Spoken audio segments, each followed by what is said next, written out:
We have to take the quorum, and it's about time to start. Let's invite the administration in, please.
I'd like to welcome government officials. Today we are talking about planning for provision of residential care services and inadequacy of such services. At the last meeting we met a lot of deputations. Myself and Mr. Peter CHEUNG asked for the administration to make available the policy paper on the long-term care for the elderly and the people with disabilities. The papers were made available a week or so ago, and just yesterday we have also received another paper provided by the administration in response to the points raised by Mr. CHEUNG and myself. If members notice, the first paper is a policy paper with about 12 pages, which has set out the long-term care services for the elderly and persons with disabilities. Unfortunately, regarding long-term development, as you remember, myself and Mr. CHEUNG did ask the administration questions regarding the aging population, the changes in the demographics, and the anticipation of supply and demand situation going forward. Basically, we've drawn a blank there in the paper, except for some figures regarding some of the planned services over the next couple of years. Other than that, we don't really have anything further than that. And I hope that the administration will brief us on the paper in brief, because we've all got a copy of the paper, and then I'll throw the floor open for questions. All right, Mrs. Chen from the administration. Members, in our paper we have outlined the philosophy. We like the senior citizens to live in dignity. We like to provide the services for them to foster a sense of belonging, security, and worthiness. So we have three guiding principles regarding long-term care policy for the elderly. First one is aging in place. This is very much the desire of the senior citizens. They like to be able to age in place. There are some elderly people, for health reason, for family reason, do need institutional care, which we consider to be a backup in our policy. When senior citizens need to be institutionalized, we like to promote this idea of continuum of care. The underlying spirit is that as the health conditions of the senior citizens are deteriorating, they don't really have to move from one home to another. They will be able to live out their years in the same homes.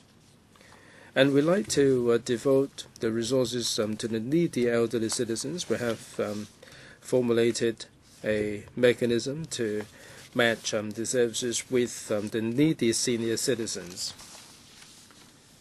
Guided by these principles, we provide the CCS and RCS, community care services and residential care services. Given the aging population, we realize that there is greater and greater demand for services on the part of the elderly, so we are sparing no efforts in making available these services. Through various channels, means, and services, we increase the residential care services and the community care services. In his policy address, the Chief Executive mentioned the short-term, medium-term, and long-term measures. On the 29th of January, we submitted a paper which outlined many of the measures. I don't want to bore members with that here. In terms of aging in place, now, which is the desire of the senior citizens, we would like to increase the supply. So other than the community care services, we are looking at new models to make the community care services more diversified. In September this year, members are aware that we have the CCS voucher scheme for the elderly, through which we'd like to implement this money follows the user principle. Eligible elderly people can choose the services that suit their personal needs. We also like to encourage various providers to provide a wide variety of services in the community. If this is done properly, then the needs of the senior citizens can be met, and if they can age in place, then they would minimize the demand or delay the demand at least for residential care services. In the paper, we have highlighted all the manpower and land situation for the care services, and also I don't really want to bore members with the minute details. Perhaps I defer to Mr. Chiu, the Commissioner of Rehabilitation. Chairman, basically, we have the rehabilitation plan formulated by the government and the stakeholders, and we follow the recommendations there. For those who cannot live independently and those who cannot be looked after by the family members, will have to provide the residential care services for them. On the other hand, we will provide training and support for the people with disabilities to live independently. For those who choose to live in a community, they will continue to do so, and they will then be able to be integrated into the community. Other than supporting the people with disabilities, we also support the carers. Our development will be on a balanced basis. We support different types of residential care services. At the same time, in terms of community care services, we have a balanced development so that people with disabilities will be given wider choices. For community care support services, other than the one-stop district centers and also the daycare and day activity centers, as indicated in the policy address, in March 2011, we implemented the home care services for the elderly will be regularized in March 2014. After the 3-year pilot scheme, we will extend the service to every single district in Hong Kong. At the present moment, we apply or we make available these service to those who are waiting for homes for the severe persons with severe disabilities. We will extend this to all the people with disabilities so that they can live in the community. Also, we have a three-pronged approach to increase the residential care places. We will regulate the homes to ensure the quality of service, and at the same time we will help with the development of the market. For self-financing centers, we'll help with the development. Our main focus is to support the centers for the hostels for the people with disabilities. We have the licensing scheme, and we also have the board place scheme. In the pilot scheme, 300 places will be procured. 245 have been procured so far. We will be procuring more quality services going forward. In this regard, we are reviewing the board play scheme to see how best we can fine-tune the system and buy more quality places in the private sector. As indicated in the policy address, we are liaising with the welfare organizations as to how best we can unleash the land that they own for redevelopment or expansion in situ. That will enable them to increase the self-financing services. In terms of the increase in places, as indicated in the previous paper, over the next 3 years, 815 places will be added. In 2017-18, 2,000 more will be added. From now to 17-18, we have identified places which can provide us with 3,000 places. We are looking at some of the locations. We are seeking resources to increase the number of residential places. And we will improve the community care and support services to ease the demand for residential services and the daycare services. Thank you. All right, just a reminder, members, that I have made available a news clipping for members' information, which has highlighted some of the cases that have done some calculation over the past 10 years. The administration, I've got some information regarding the discrepancy between what they've provided and what they said they would provide, like the long-term care hostel. The number is not half, it's only half as much as what they undertook to provide. And we look at what they've provided and what they said they would provide. They managed to provide half as many as they said they would provide. So, Mr. Chiu, we are looking at your figures, Chairman. Now, we pay particular attention to the newspaper report. Perhaps Mr. Lam might be given the opportunity to clarify the situation. Mr. Lam, Chairman, in relation to the figures alluded to in the newspaper clipping. Now, these figures are gleaned from the estimates. Now, we've given the undertaking about the number of places to be provided. And basically, we have the planned provision in the draft estimate. Let's say this year we plan to add 200 places, and next year another 200. And for the 200 this year, at the end of the day, we may be able to provide 150 because of the work slippage and so on. Maybe 50 would be carried forward to the next year. And next year we have the planned provision of 200.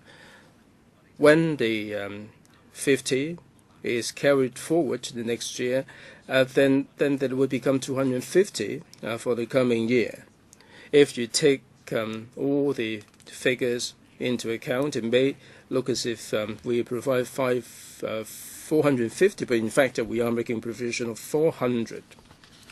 Let's say for the hostels, for the severely mentally handicapped, 2000 to 2012-13, we undertook to provide 1,200 or so places. As a matter of fact, the numbers that have been provided read 1,089, or 89% of what we've undertaken. There are 130 or so that have yet to be provided. So this is something that I'd like to clarify. So, Mr. Lam, in future papers, you might wish to make it clear for our benefit what numbers are carried forward from the previous year in order to avoid any confusion. If in the papers you make clear how many you are going to provide and how many you have actually provided and so on, now we would then be able to do our sum and see effectively how many you have been able to provide. Now, it would be very difficult for us to make the distinction from one year to the next. So in terms of the information, you might wish to provide a clearer picture. Questions? Dr. Leung Ka-Lau. I wasn't able to come last time. Now, my question for the administration, do you have any mathematical model in calculating number of places you provide? That means, for example, every year for elderly people, disabled people, the PWDs, how many new applicants you have and how many people leave the waiting list every year? How many places are remaining? Maybe these people leave the queue because they pass away or because they do not need the place anymore, because of other policies provided by the administration, so they can actually stay home.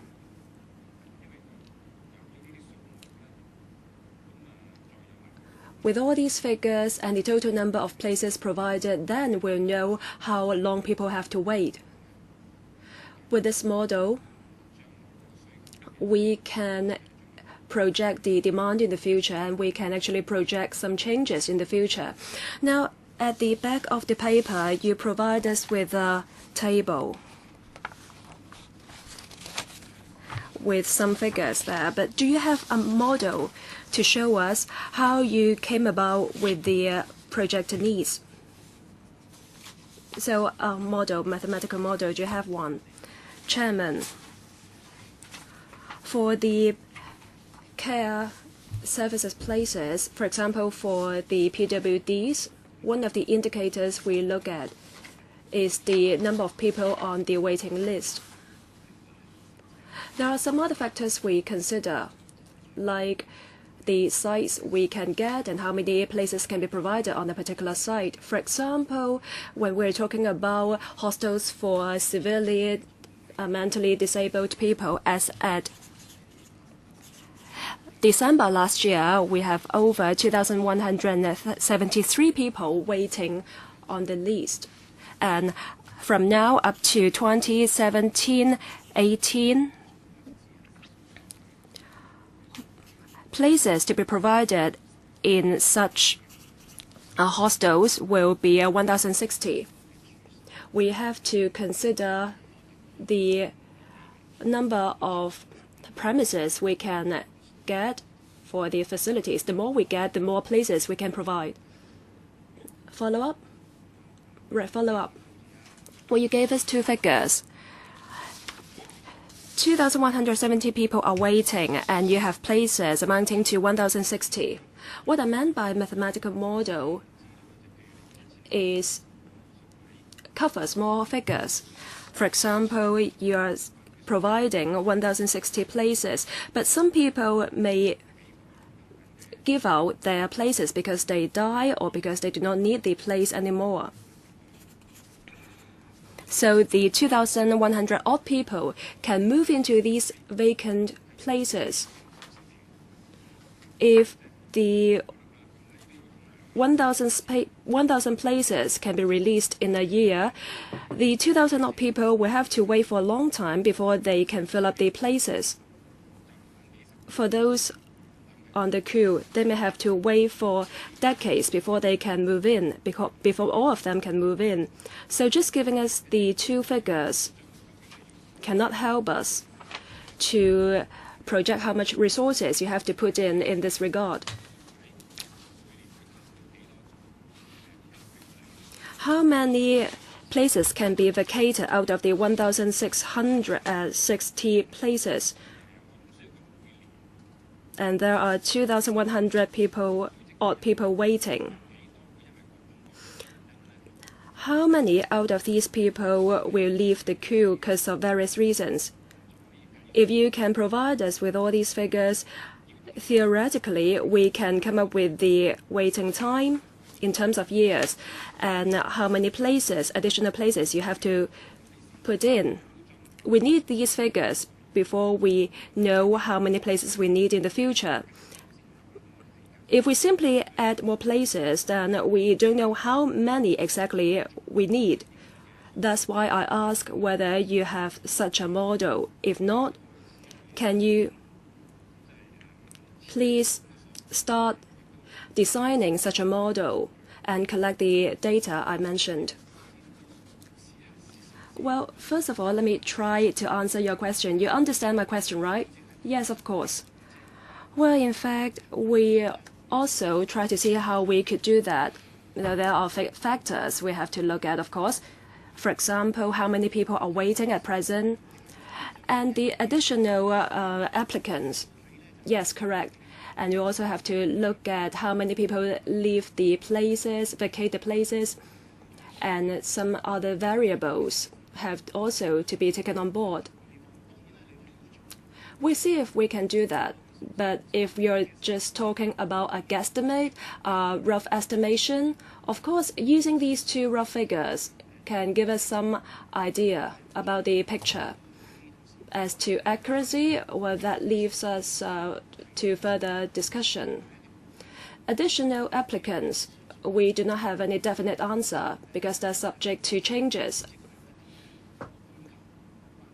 It hinges on supply and demand, first of all, and the community support available. We also have to look at whether the inadequacy can be addressed by the self-financing homes. Well, I'm sure Mr. Fernando CHEUNG is very familiar with this topic. You may know that age is a factor affecting when people will leave the place, vacate the place.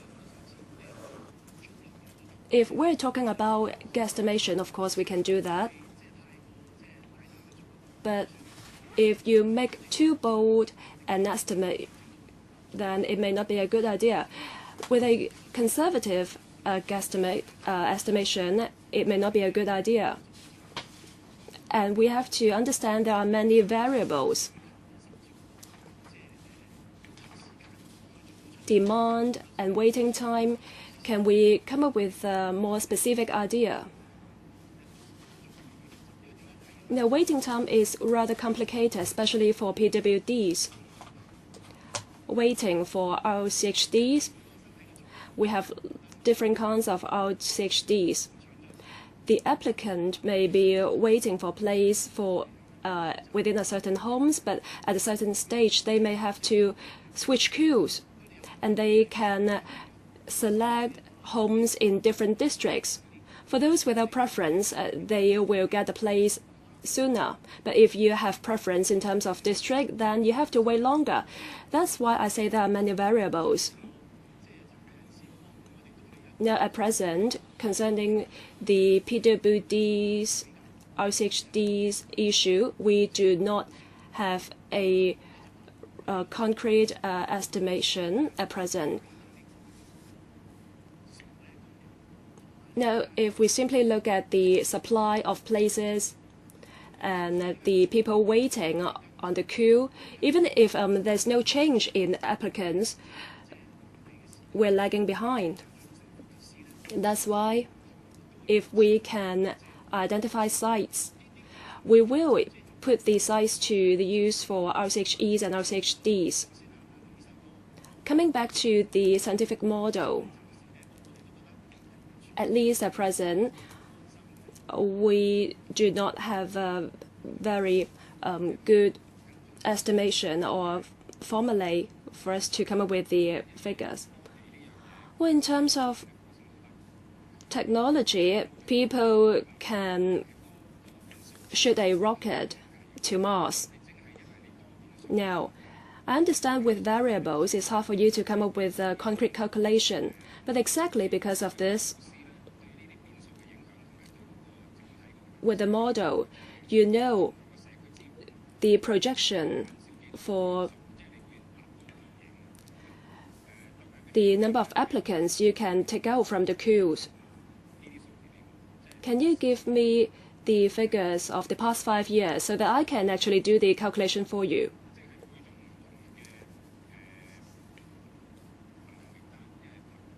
You have different queues for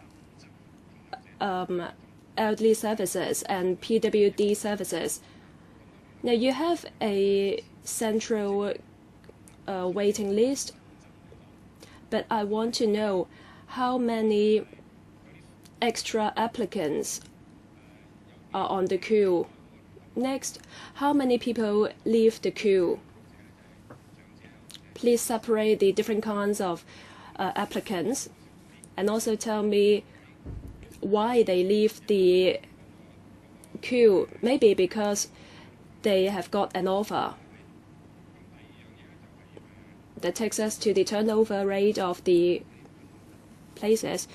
Now, let me give you a suggestion. You can give a list to the officer so that Mr. Xu or SWD colleagues can give you the figures. So they can try to give you some figures. I'm sure they have the relevant statistics. So please work it out with Dr. Leung. And perhaps he can find a mathematician in the community to come up with the model he said. I think it's worthwhile for us to try it. Next, Mr. Poon Siu Ping. Thank you, Chairman. Well, I want to know more about paragraph 3C in the paper. You said you try to offer assistance to most needy elderly citizens. You said as of last year, over 200,000 people have been assessed, and 87% of them have been confirmed with long-term care needs. Does it mean that you have already covered? Does it mean that about 70,000 places are being provided by self-financing and subvented RCHEs? For those who do not get a place, I think some of them need long-term care. So what sort of measures do you have for these people? Well, let me give an explanation on para 3C. Members may have got some misunderstanding. We're talking about 196,000 assessments confirmed with long-term care needs. We rolled out the SCNAMES since 2000, and with the assessment, we have confirmed 87% of those assessed need long-term care services. That means they need community or residential services. For the existing places, they can take care of 70,000 people only. For the remaining, maybe they have to rely on other services like those in the community, right? The figure is an accumulated one. As mentioned, every year, some elders are arranged to go to get the places, and some leave because the queue because they die. But some leave the homes because they die. This is just the total figure. Next, Mr. Tang Kapu. Thank you, Chair. Chairman, Dr. Leung mentioned the model for the homes for the people with disabilities. I mean, it might be a little bit too complicated, but for elderly people, according to the annex, the average figure is 80. Average age is 82, in fact.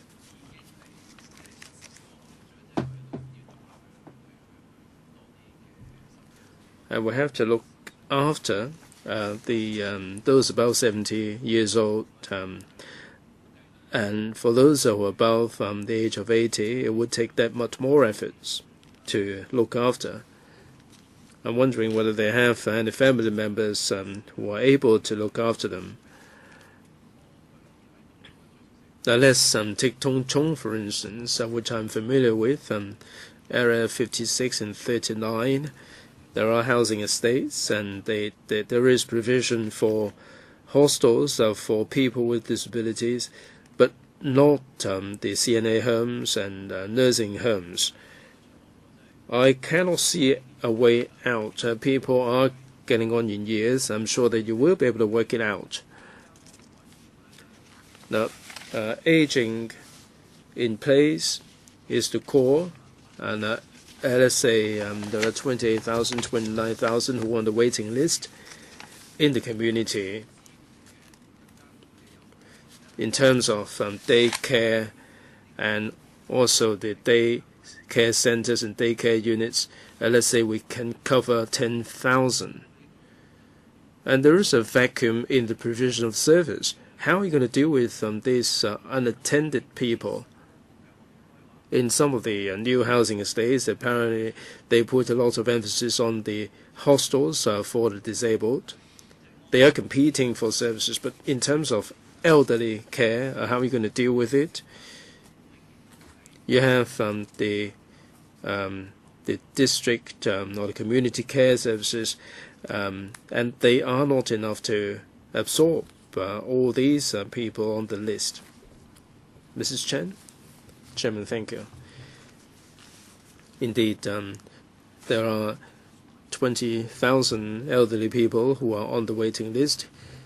According to our information, half of them are receiving some forms or various forms of government support. 11,000 or so are on CSSA. 8,000 or so are living staying in private homes. 3,000 or so are using community support services. 10,000 are using some of the other services that we provide. Mrs. Chen, are these figures overlapping? You talk about 8,000 in private homes, 11,000 collecting benefits, but of the 11,000, they may be overlapping with some of other people. What the CSSA recipients mean that they are financially inadequate. Well, indeed, I would like to bring about aging in place, as Mr. Tang said a moment ago. In terms of CCS and RCS, we have been increasing the number of places. We have increased by 2,000 within 2 years. We have improved the places for the enhanced care services. Now, the community care services are not really well enough developed. We'd like to harness the wisdom of the private sector to develop this further. In September, we have the CCS voucher scheme. We very much hope that other than trying out a new model of subsidy which allows the senior citizens to have the freedom of choice, we would also like to take this opportunity to encourage the service providers to provide wider variety of services, and that would give senior citizens more choices and better care. Mr. Tang.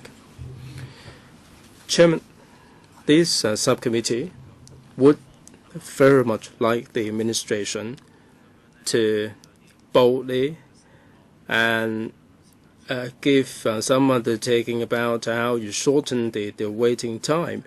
Now, what will reassure me is that for senior citizens, let's cast aside the disabled for the time being.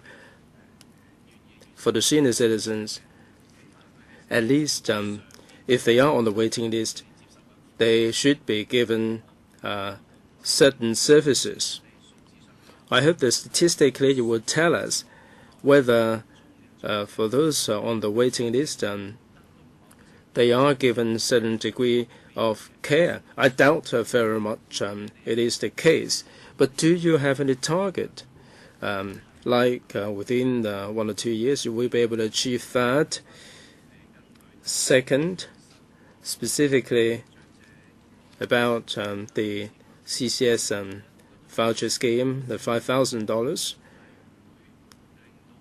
If they use this voucher scheme, they would it would have implications on the waiting time. I mean the spot on the queue will be kept, but there will be implications on the waiting time. Now, if you have this quid pro quo, I mean, this is very much a perception of quid pro quo. Now, they're collecting $5,000 or $4,500. They will have their spot frozen, and they will not be able to get into the subsidized homes. I am concerned about the senior citizens who are taking you up on the offer. Now, this is a pilot. Why don't you consider relaxing this criteria, and will not lengthen their waiting time if they choose to use the voucher scheme, right? First of all, the CCS voucher scheme, and also the waiting time. Ms. Lee, Chairman, if I may respond here, I think the administration, like members and members of the public, are intending to achieve to address the issue of the waiting time for elderly homes. We very much like to shorten the waiting time. Where there is an undertaking, there should be an undertaking like the 3-year waiting time for PRH. Well, we'd like to give concrete figures and data to members to illustrate that there are so many complicated factors. This has to do with the state of mind of the applicants. If I may be given some time, in 2010, on the basis of the intention of the applicants, we have issued 1,482 offers for nursing homes, 1,482, but 19.1% declined. In terms of CNA homes, 2012, we've issued 9,916 offers. 30% of them declined the offer. I must emphasize that these offers were made in accordance with the preferences of the applicants themselves. We didn't offer them anything willy-nilly. Now, this is where the paradoxical feelings are. They like to join the queue, but when they get offered a place, they or their family members feel that they don't need it. As a matter of fact, the administration and the sector would like to do something to improve the waiting list, and we have to make sure that only those who are minded to get a place in the homes will join the list. If we can remove this 30%, maybe it may not be 30%, but if we can remove some of the cases that are not really intending to move into a home, then we'll shorten the waiting time. Now, if we have the CCS voucher scheme and they will have an application frozen, will that undermine their interest in this voucher scheme? Now, we have to make it clear that they can choose any time to activate the spot, and then we can pick up where they left off, and that will give them that much more reassurance. That will encourage the senior citizens to age in place, and we would like to provide more community care services for the senior citizens. That would set the mind at ease, because if their state of health is getting worse and the family members cannot look after them, and if they activate the queue, the spot in the queue, they will be given the chance again. Ms. Lee, I think what you said bears out what Dr. Leung said. You do need to have a model to show us the flow of people and how the queue is affected. If you have all the data, would be better for you. I think with the data, you have to conduct some analysis. Now, you said 30% of the applicants declined to offer. You must be aware why they declined to offer. Now, you said that you'd like to make available the places to the needy senior citizens. You've got all the data. You've designed this assessment mechanism, and after assessment, you come to the conclusion that these senior citizens do have a need for a home. Now, for care and attention homes, why is it that 30% of them declined to offer? You should conduct some analysis as to whether that would be their choice or their grudging choice or what. Now, we don't have the statistics before. Now we're presented with the statistics, and you didn't come up with any analysis. It would be very difficult for us to get to grips with the problem. Mr. Tang, I fully endorse what Dr. Leung and the chairman said. You should have all the statistics and build up a model. Now, we have to bear in mind that the average age is 82. How can you say that there is no need for a home physically? As to why they declined the offer, we can have a specific report compiled. An 80-year-old applying for a home, I think it is only reasonable, isn't it? I don't really want the administration to try and convince us with the statistics that it will be faster that way. Mr. Tang, there are a couple of members on the queue. Perhaps we have to get this out of the way first. So would you please respond to me in brief? Ms. Lee, in response to Mr. Tang, now for rehab service and elderly care services, members seem to be making it sound as if they are in competition. Now, in the paper, we've made the point that 11 sites have been identified for contract homes. Mr. Tang might be aware that there is a home which is cited in Dongchong.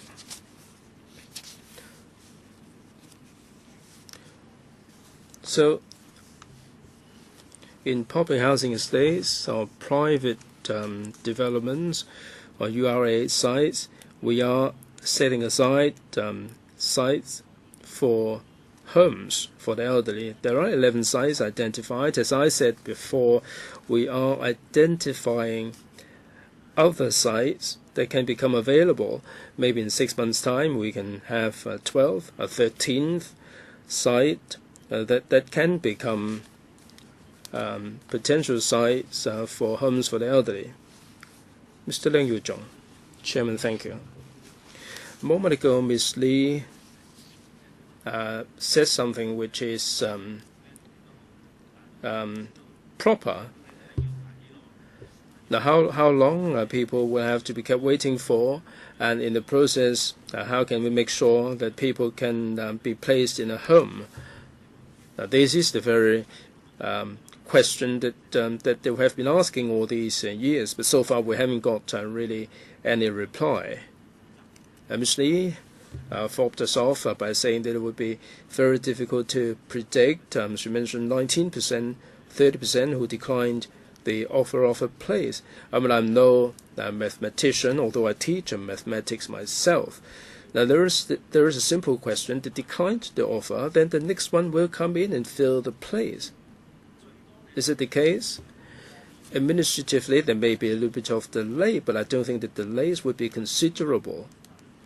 As Dr. Leung said earlier on, the number of people on the queue would be greater than the number of places available. Now, even if the 1,000 odd have gone, then the problems still haven't gone away. Now, even if Dr. Leung is clever enough to come up with a certain model, then we will not be able to get to make the problem go away, because we have a fixed number of places, that the population is aging so rapidly that you cannot catch up with the demand. I mean, even Einstein comes back to life and works out the MC square or something. You still cannot resolve the problem. I think you are making available the places in drips and drabs, and you're telling us that you have increased the places by a certain % per year, but this is very, very limited. Furthermore, you haven't come up with any targets. Say, for example, in 5 years' time, as the HA has said, they have to build 7,500 flats in 5 years. So if you give us this idea, it will be better. At least you have an indicator, but you don't have one. Simply the case that every year in the budget, you tell us how many additional places you will buy and you will put in the market. You do not have any short-term or long-term targets. It's meaningless for us to discuss with you.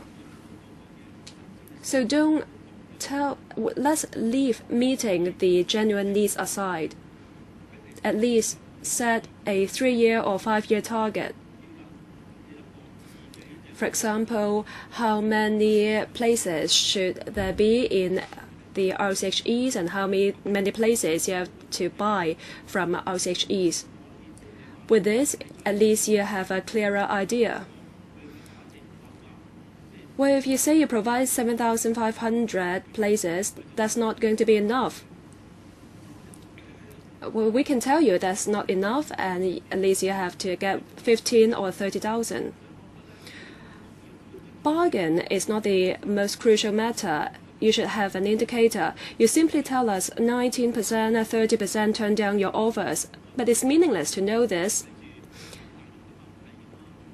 It's not the case that you stop the offering when people turn down the offers.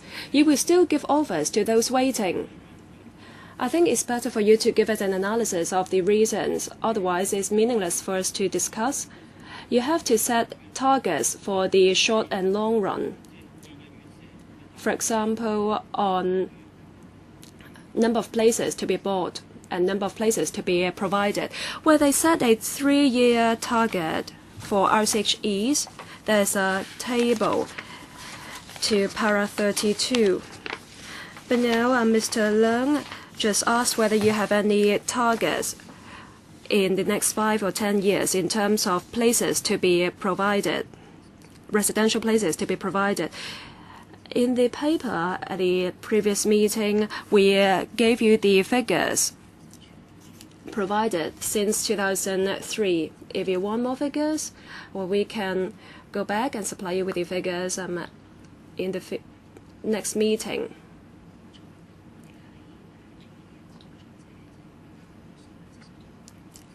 For the offer in RCHEs,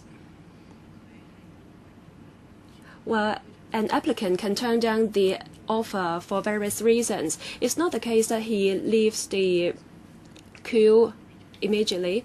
For queuing up for PRH, turning down an offer means you have to go back to the end of the queue, but that's not in our case.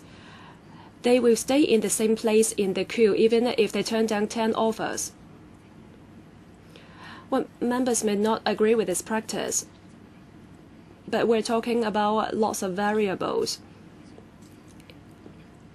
To come up with a very accurate projection is very difficult. I don't quite get you. Now, for example, if I turn down the offer, what will happen? The next in line should take up the place. There should not be any obstructions to the queue, right? Well, it's the same as we draw lots in the debate.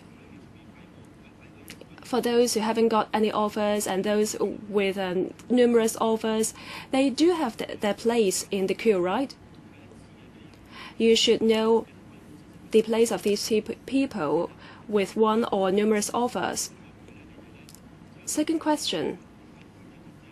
I think you are confusing everything and to hide the problems. You say aging in place will be the core and institutional care will be the backup. What does it mean? You're simply making everything fussy. Who receives the RCS? Who receives CCS? You may say this is your direction, but it's not clear. You do not know who are actually waiting for the service and who are not. So can you give a clearer definition or classification so everybody has a better idea and will understand the issue better? Well, they gave us figures up to 2014-15, but I do not see how these figures match with each other. Now people are waiting, and we do not know whether these people have other needs. Mrs. Chan? For long-term care for elderly people, we have RCS and CCS. When they undergo the assessment, we have a classification of these services. Some are assessed to be suitable to receive RCS, some CCS. The assessment is an objective assessment, and we provide the suitable services to elders accordingly. I don't quite get the last question of Mr. Leung. Does he care to repeat it? I was asking if now we know the figures of RCHEs from now to 2014 and 15.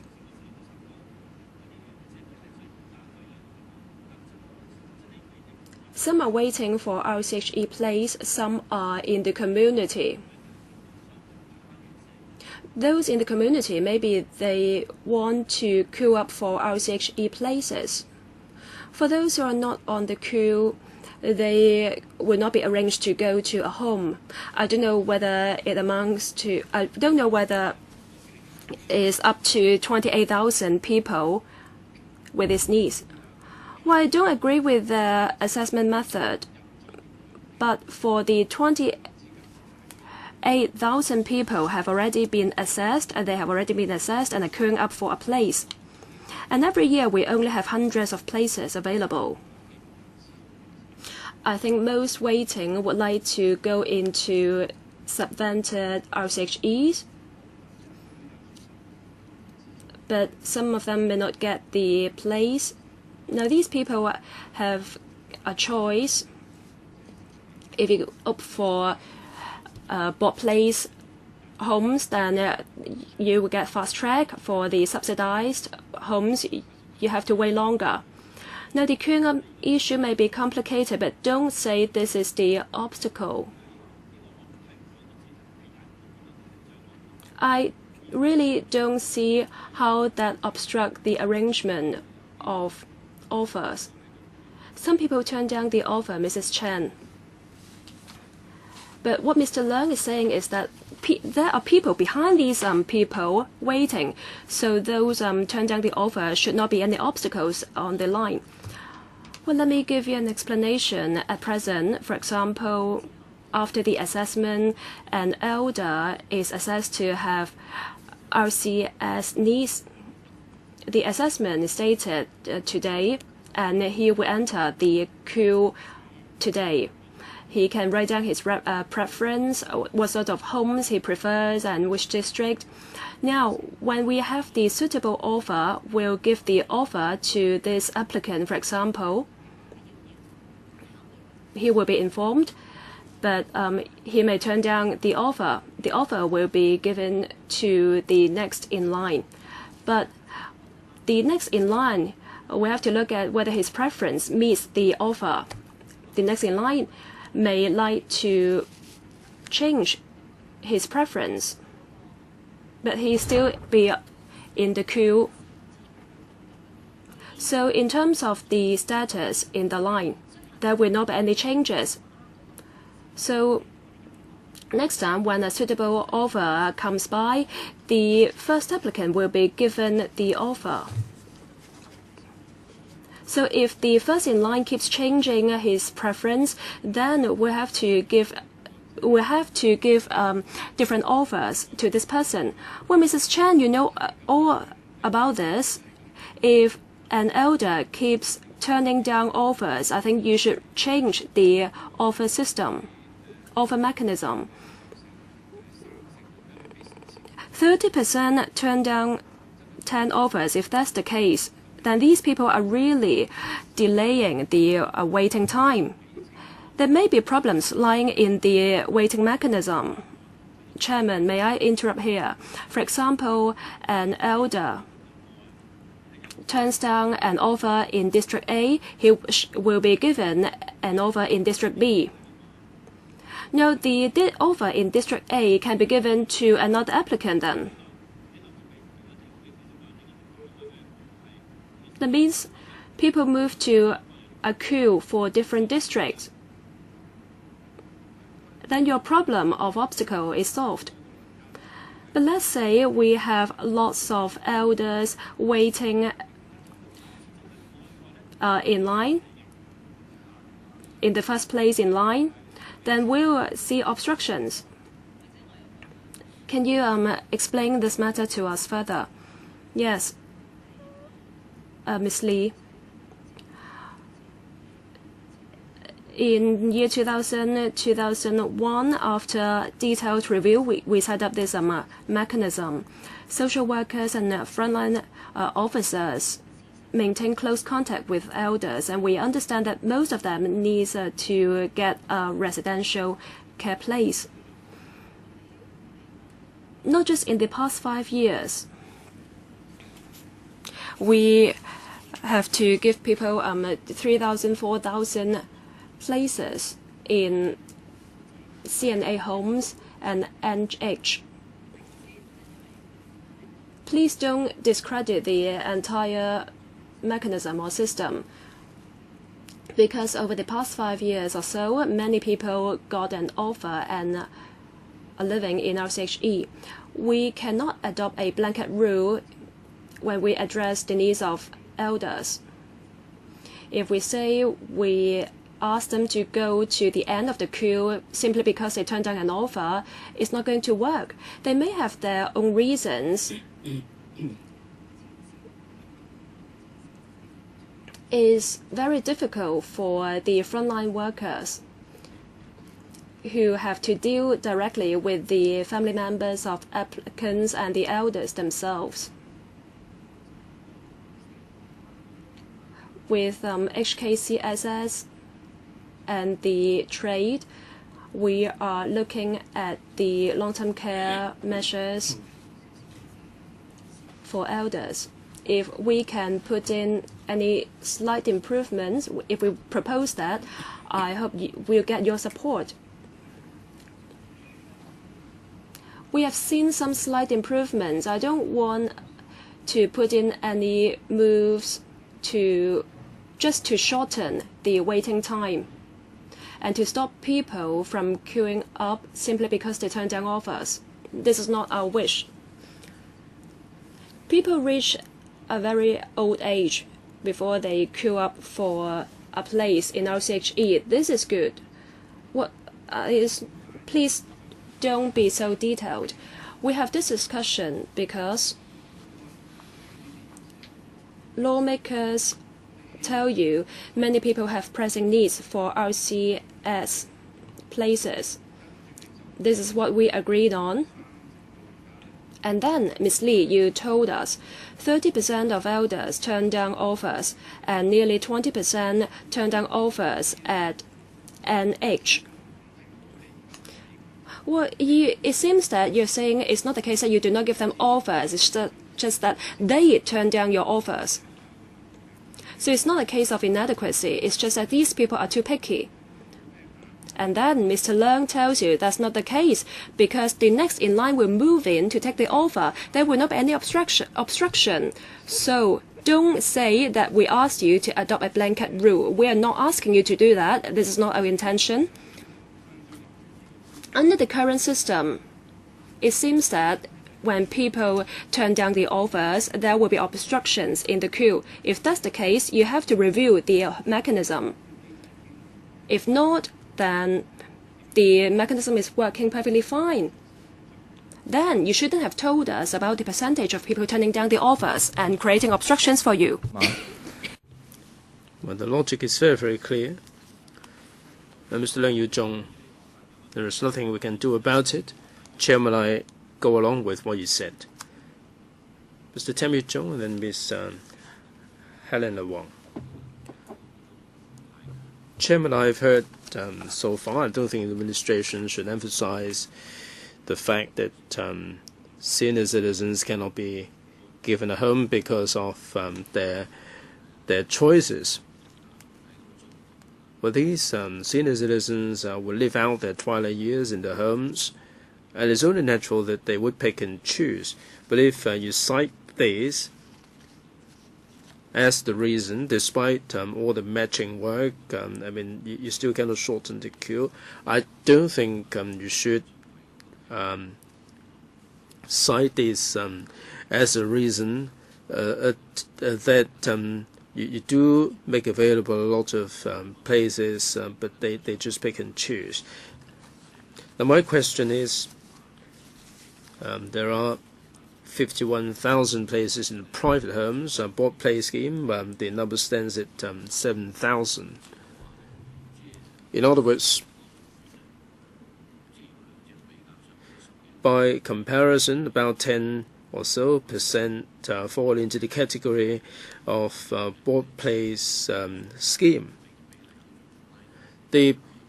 Is it because of the lack of resources that we don't have a high proportion of bought place places, or is it the case that many senior citizens will still prefer the subsidized places, or is it the case that a lot of the homes are below par, so much so that the administration wouldn't be prepared to purchase, or what are the reasons?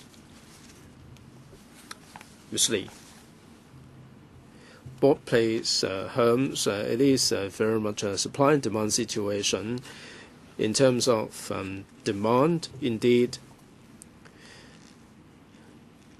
in our LTC list, there are senior citizens who are prepared to take up the offer of bought place homes. So in the short term, it is through the bought place scheme that we can increase the number of CNA homes. 2 years ago, we started purchasing EA1 places in the private sector. This year, if we can upgrade the EA2 to EA1 places, then the senior citizens would be more prepared to accept the bought place homes. Now, we've been upgrading the quality of the bought place homes so that the senior citizens don't have to wait for the subsidized places or any one particular subsidized home. Increasingly, there are more and more senior citizens who are inclined to accept board place homes. If we can purchase the EA1 homes, then we can make a difference to the situation. I'm sure that for the private homes, it's not the case that they don't want to offer their places to the administration. It all depends on the supply and demand. If there is more demand for board place homes, then we can move in that direction going forward. You haven't specifically given me a good enough reply. That you said that there are more senior citizens who are prepared to take up the board place homes, and why is it that you have such a low proportion, only 10%? Is it because of resources constraint, or is it because of the quality of the board place homes? Ms. Lee, let me take the last couple of phases, EA2 upgrading to EA1 procurement. All along, we have been able to procure. Our target is to increase by 300 or upgrade 600 from EA2 to EA1, and we like to procure an additional 112. We can make available further information. Indeed, we were able to buy places from the private sector. It's only when the services are up to scratch that we would procure these services. If they below par, definitely we will not procure the places. There are some private homes that would tell us that in some exercises they were not successful. The government did not purchase any places. They know what they are doing. Increasingly, through allocation of resources, if there is such a demand on the part of senior citizens for board place homes, then we will be moving in this direction and increase the number of CNA homes. Mr. Tam, having listened to what you said, I feel that you should buy more places. And that would resolve the long waiting time. That would resolve the problem of a shortfall of places. And you are on the receiving end of all these criticisms. We do have the surplus. We do have the money available. Why don't you throw more money at the problem? It's not as complicated as you make it out to be. So I hope that you will consider all these propositions. Well, Mr. Tam's question is, why don't you buy more places? Ms. Lee, will you tell us the occupancy rate in relation to board place homes? I know the subsidized homes, the occupancy rate is more like 100%. For private homes, it is something like 70%. What about board place homes in terms of occupancy rate? Well, our requirement is 92% at least. So it must be 92% or above. So there is a demand, there isn't there? Ms. Lee, if they fail to achieve 92%, then we do have a contract with them on average for 2 years. If they fall below 92%, there would be a deduction of the funding, so they have to measure up to this target. Madam Helena Wong. Chairman, thank you. Now, on the question of the waiting list, why is it that some people are declining the offer? I think in some cases the location is far too remote. They may prefer a location closer to home, and if they fail to get an offer, they will have to widen the net, and they have to cross over to different districts. Now, if there is a couple and the spouse has got a home and he's 80-year-old or something, it would be very difficult for them to travel all the way to other districts. Many senior citizens are doing just that at the moment. I think it makes sense why they declined the offer. So the homes, there should be priority given to carers who are living close by. I understand that there may be a shortfall in certain homes. Now, you said that if they decline the offer, I think what you said is not in line with what I understand the situation to be. Now, if someone has been given an offer and he declines, then the social workers would take his name out of the list, or his spot will be frozen for the time being until such time as he desperately needs a home, and then his spot will be activated again. It doesn't have to queue up all over again. Now, he's been on the list for so long, and if he declines the offer, it doesn't make sense for him to be put back on the back of the queue, because it doesn't live long enough to get an offer. But that would not block the queue at all. Now, you are freezing his spot, and he's put aside for the time being until such time as he reactivates his spot again. My understanding is that this is what's happening at the moment. At least this is what I heard from the social workers. To address the problem, I think the answer to the problem is to increase supply. So I go along with para 17 of the paper. The key thing is to increase the supply. You may buy more places, or you might identify more land. In the medium term, you will build more new contract RCHEs to increase the number of subsidized places, and you will be identifying sites for new homes, or you will be incorporating residential care facilities into the redevelopment projects, or converting vacant buildings into homes. Now, my question is, all these proposals are for the medium term. And how long is the medium term?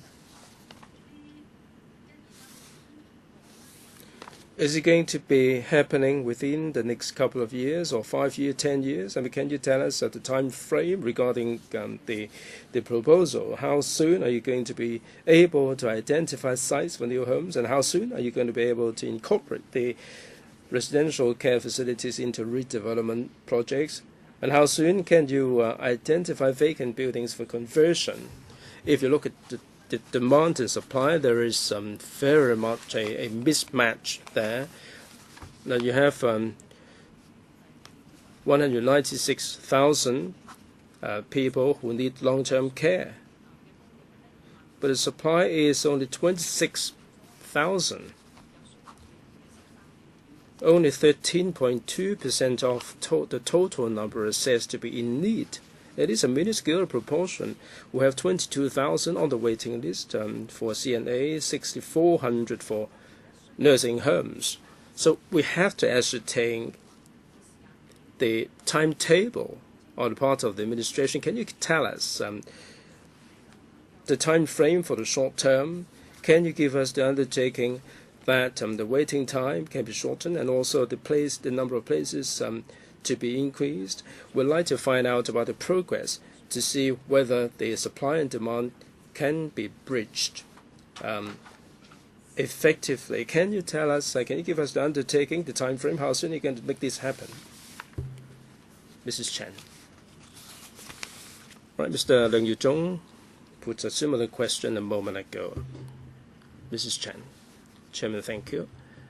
Right, para 17, we have said that each year we will buy places from the private sector, as Madam Lee said a moment ago. I don't propose to repeat it.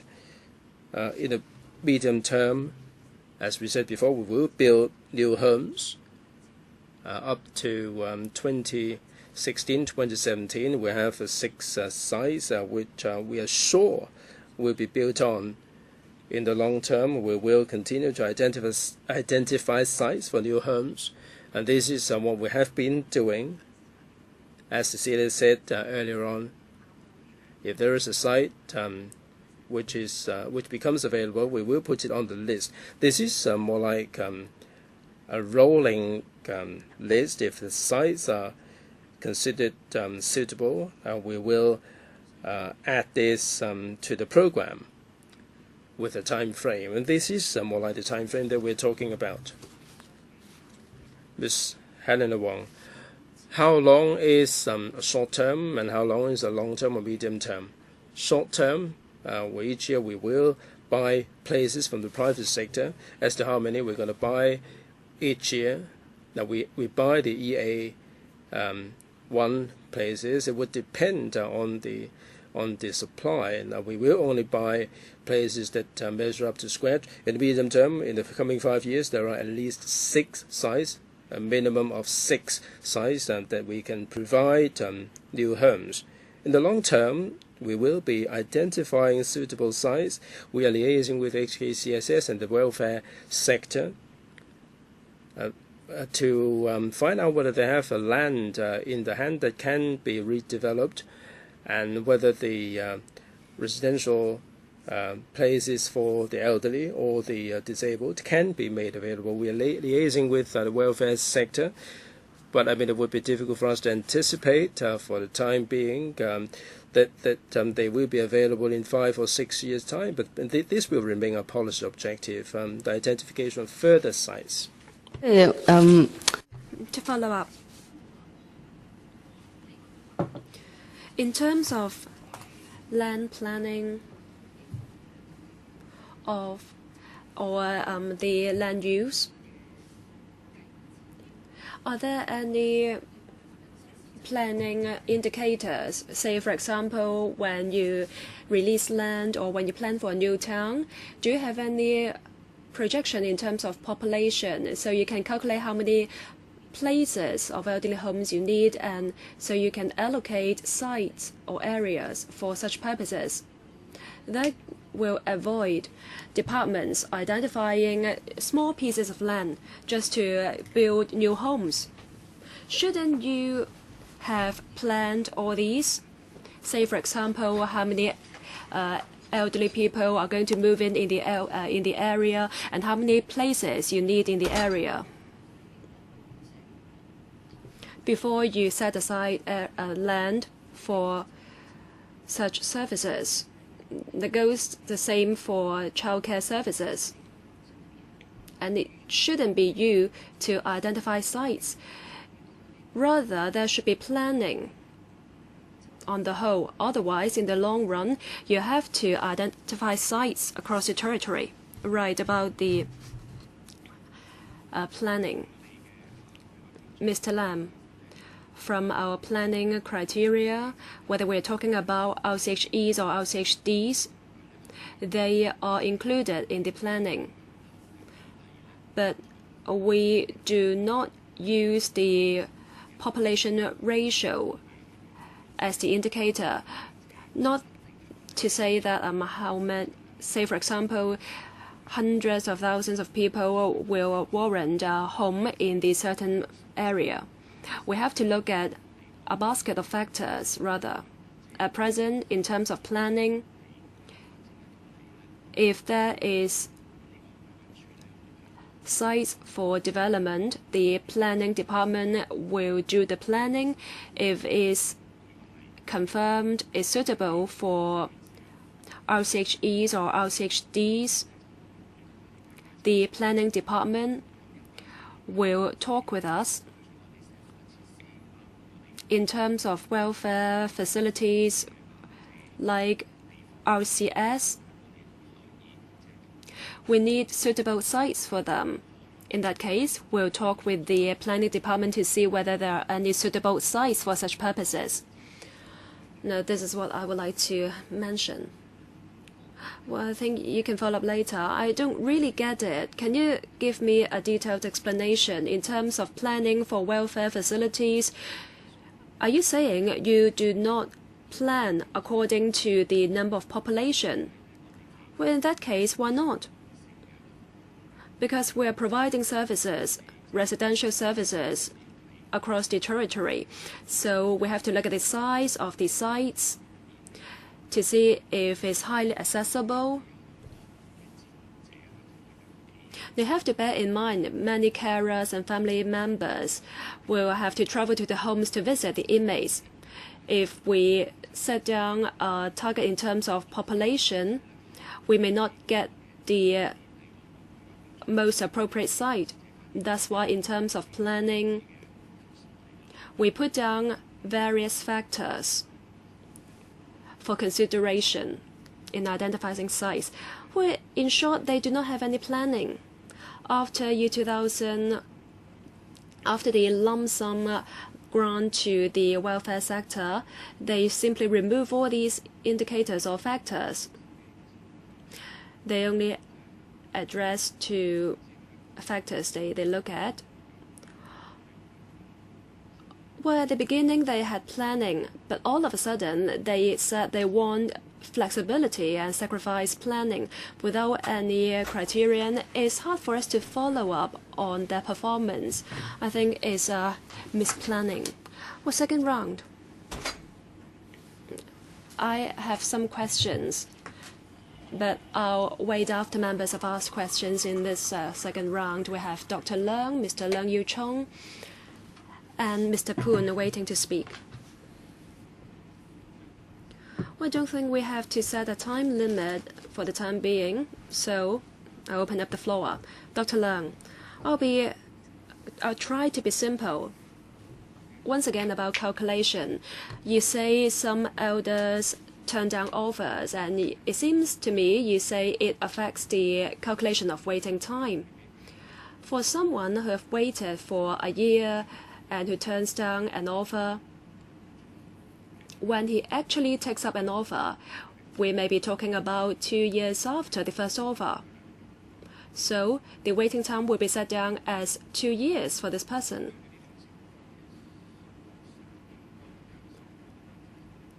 Well, I think mathematically, the time the first offer was given should be the end date of the waiting time. For the remaining year, that should be taken out of the waiting time. We're talking about average waiting time. In looking at it, we look at the, in fact, in removing the second half of the waiting time, you will actually shorten the waiting time for the rest in the queue. I'm not saying you should give us false data, but you should come up with data that reflect the reality.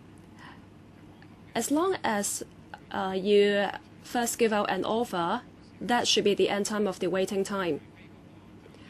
The waiting time for the second or future offers should not be counted unless the preferred offer, the offer in another district is turned down, because in that case, the waiting time is not shortened. In turning down the offer,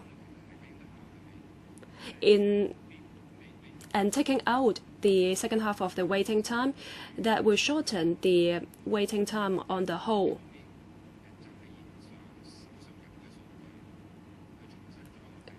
Can you come up with another calculation with the data you have at hand, just to show what's happening in reality?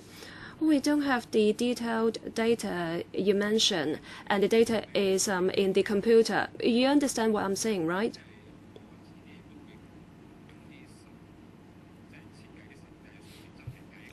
I will put in the real figures in the model to see whether my method can really reflect the reality. The waiting time ends at the first offer. And for the waiting time after the first offer, that should be taken out so as not to put any implication on the waiting time on the whole. That, in effect, will shorten the waiting time on the whole for the rest in the queue.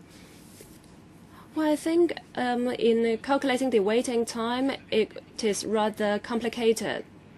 Well, please tell us how you came up with how you calculate the waiting time. You said for the past 3 months, average waiting time was certain. I don't quite get it, because you compare the time from 2009 and now.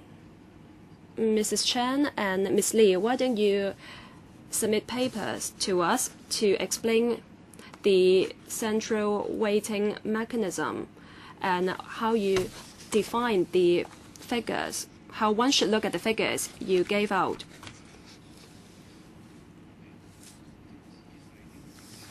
Do members think it's appropriate for us to understand the waiting mechanism further? If yes, we can actually visit the department to try to understand the mechanism better. Well, perhaps the department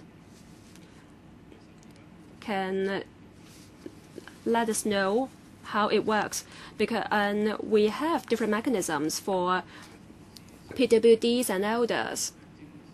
And under PWDs, there are classifications for rehabilitation services and other services.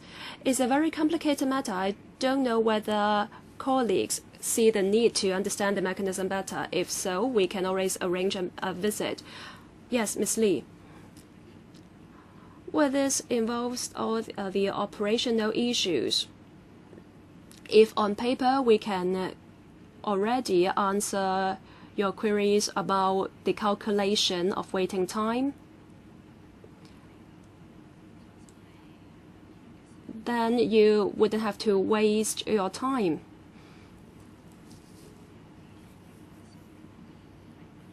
There is need to improve, and we need to upgrade the computer system. Well, they don't want us to visit them. Well, no, I'm throwing out a suggestion. Dr. Leung, well, you need to upgrade or improve the system. That may be the case, but the basic principle remains the same. It's human beings who design the system. It's just that if you run the process manually, you have to use a longer time, but with a computer, you can shorten the time. The principle remains the same. Now, we're looking at data involving 10,000 of people or so.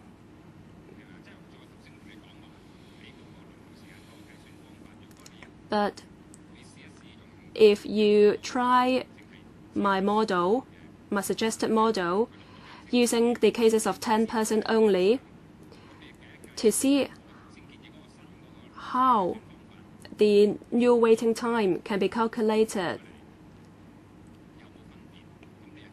and see whether there is a difference between my model and your mechanism, then you see whether my suggestion is flawed. Well, Dr. Leung, these are very technical issues. It's hard for us to discuss it now. Well, they can tell us how they calculate the figures.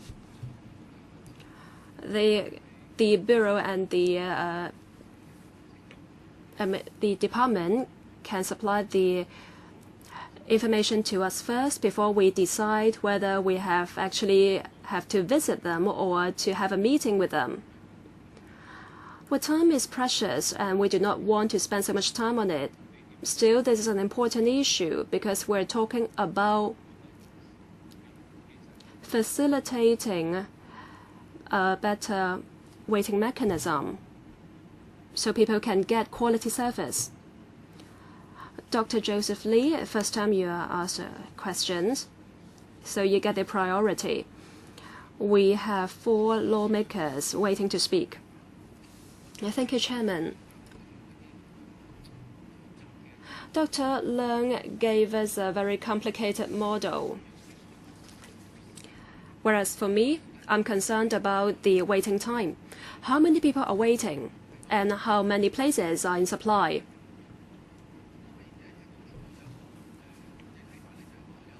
The department is saying some turn down the places, turn down the offers, and these people are obstructing the rest in the line. And you have this preference-based mechanism. I think you have some data about people who turn down offers. Say, for example, how many offers have been turned down. I'm not asking you to form a blacklist system, but you know how many people say turn down 10 offers. We have over 20,000 people waiting. If we know more about the elders' preference, it's better. Maybe some out of the 20,000 turn down 10 offers. If we have an idea about it, we know we have a better idea about the waiting time. Mr. Leung asked you about the index. How many places do you expect to provide to elders? Say, for example, 10,000 places in long-term care homes and NH and CNA homes. Now, if with the places people do not want the offers, that's not your problem. It's the applicant's problem. Then you have to see how you can improve the system so the places will not be wasted. Sometimes at the end of a year, you see some places are vacant and not taken. Say, for example, 3,000 places are not taken up. There may be different reasons why people do not take up the offer. If you have data about these issues, then you know the root of the problem. Now you're saying the elders have their own preference and it's one of the problems. But I don't know how many places you expect to provide every year. And if there are still unused places at the end of the year, what will happen to these places? Now you're simply giving us these figures, and it's very shocking because people have to wait for dozens of months to get a place. But then on the other hand, you have vacant places which are wasted. Do you have any information to show why they turn down offers? And can you address these reasons in future supply? It's only through this you can address the root problem. Madam Lee, can you include the statistics sought by Professor Lee, declining 10 times or how many this category and so on? And maybe some homes, in some homes there are places that are lying vacant for some time because of the offers being declined. Now let's say there are places that are lying vacant because 10 times, because they declined 10 times. Mr. Lee, well, it's just like the buffet lunch. If there are certain items that people don't really like, then I would ditch that kind of item from the menu. Ms. Lee, well, I appreciate what statistics members desire. I will have a look at the system. Members should appreciate that the design of the system doesn't mean that by the press of a button we can get the information readily. We may need to extract the information. If the information is readily available by the press of a button, then we would be prepared to do so. But there are certain data that have to be tabulated, and we do need a bit of time. Yes, we received some of the papers only today, and we didn't say anything negatively about it. And we are very, very forgiving as long as you provide us with the genuine information. All right, we have we're experiencing a bit of a time constraint. We have to discuss the items for next time. Now, we didn't impose any time limit on members. Perhaps for the second round, 4 minutes each. Leung Yu-chung, Poon Siew-ping, Helena Wong, Teng Ka-piew. Mr. Leung Yu-chung. Chairman, thank you. A moment ago, members suggested that more places should be bought to address the problem. I feel that there is a big senior citizen population. You may buy up the places, but if you do not increase the number of places, you will not be able to address the long queue. Now, let's say you purchase the places, that would mean a reduction in the number of places in the private sector. Now, if you do not increase the number of places, the mere purchase of places will not be able to address the demand. Many senior citizens are concerned about the quality of service in the private, in the place sector. So the answer to the problem is to increase supply. Second, paragraph 32, I refer to the figures of places, but the number seems to be rather limited. Now, with these figures, how much of the demand are we meeting? That's why I keep saying that you are making available the places in drips and drabs.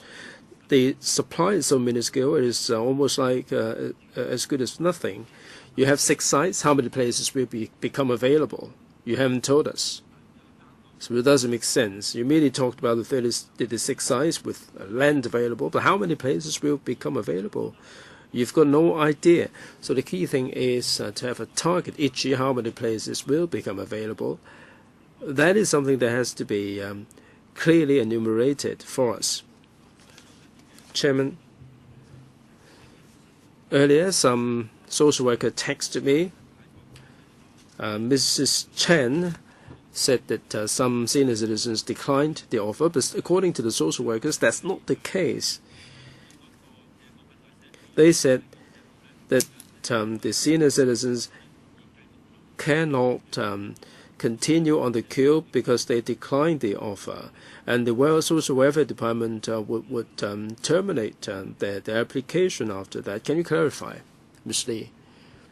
Chairman, the senior citizens and the family members would not say that they don't want the home or the location. We offer them what they indicated in the preference, but in the process they would cite other reasons, like as Mrs. Chen alluded to a moment ago. Let's say they prefer a home in Tuen Mun. We offer them Tuen Mun.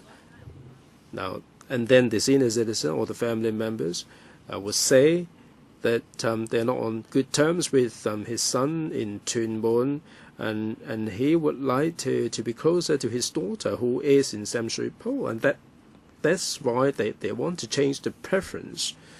For the frontline social workers, they would comply because they wouldn't go so far as to say that the senior citizen would be put at the back of the list. Now, there are indeed so many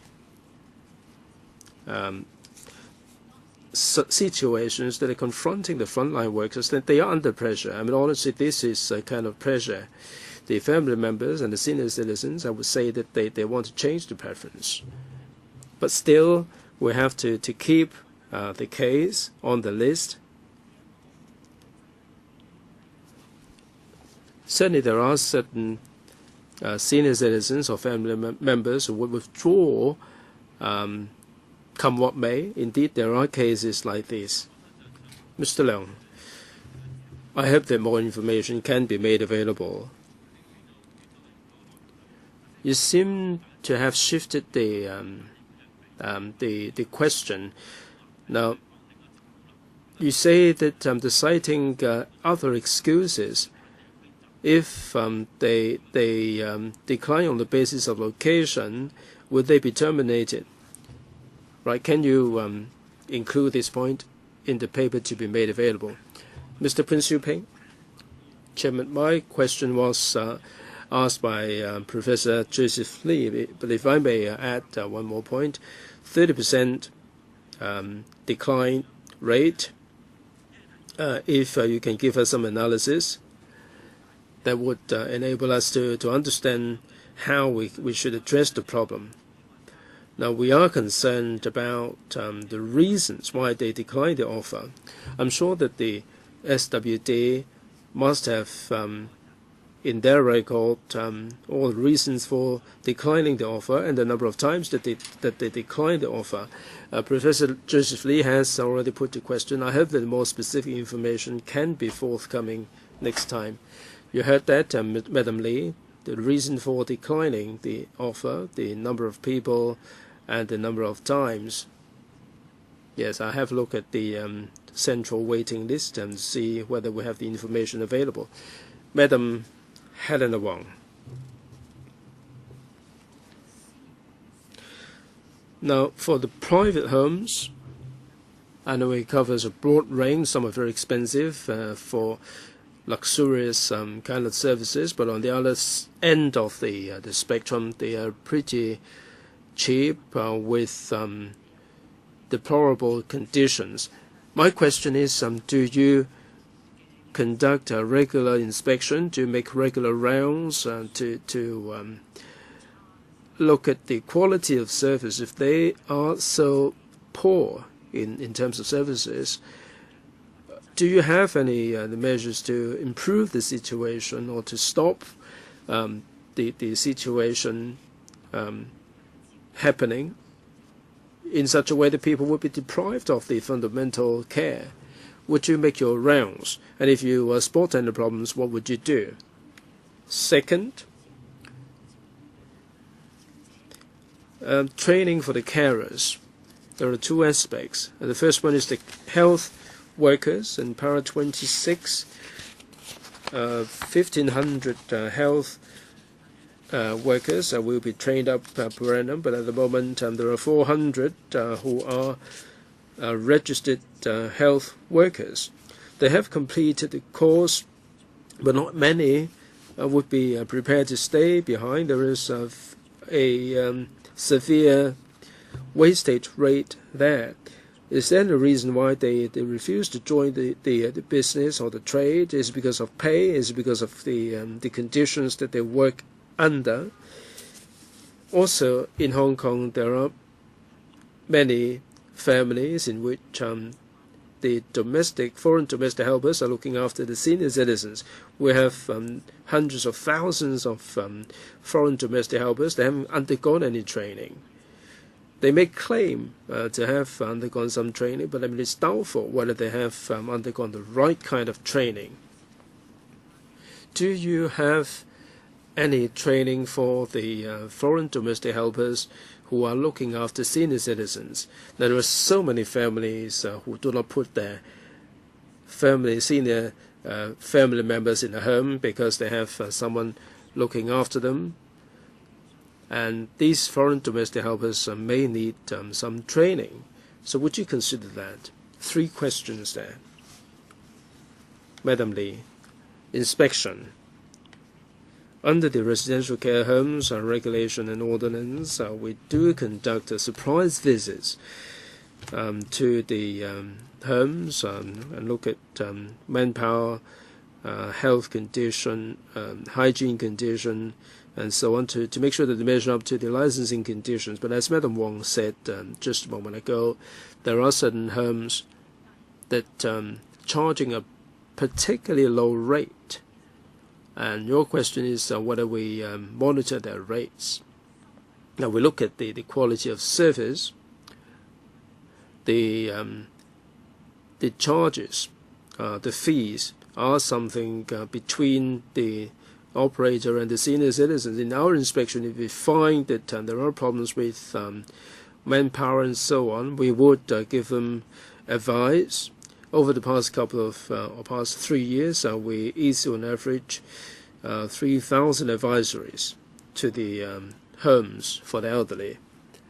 I must emphasize that the idea of issuing the advisories is for the homes to upgrade the quality of service. In some aspects, they may not have breached the law or regulation. However, we do have the code of practice for the homes to observe. And there are certain procedures that are not followed well enough. We would give them advisories. We also give them warnings if we have spotted irregularities. If we spotted any non-compliance with the law, we will issue warnings. Over the past 3 years, we have issued about 300 per annum, 351 this year. These are warnings. After warnings, under the law, we give them such and such a time to make improvement, like the management of drugs and the privacy of the senior citizens. We give them a warning, and then we follow up with subsequent surprise visits. If they do not make amends, we would take out prosecution. Over the past 3 years, in 2012, in fact, we have taken out 12 prosecutions. So I hope that this information would enable members to understand that we do make our rounds. We do issue advisories, warnings, and prosecution in order to upgrade the quality of service. There are 2 more points, Madam Lee. We're running out of time. The wastage of health workers and training for FDHs. Health workers, Chairman. There may be a bit of confusion regarding the information. Each year we have the ERB or the training providers can train up 1,500 people for senior citizens care. Registered health workers for elderly, we have well over 10,000. I can take up the information in a moment. For health workers in the homes, we have a few thousand, not 400 that you alluded to. Para 26.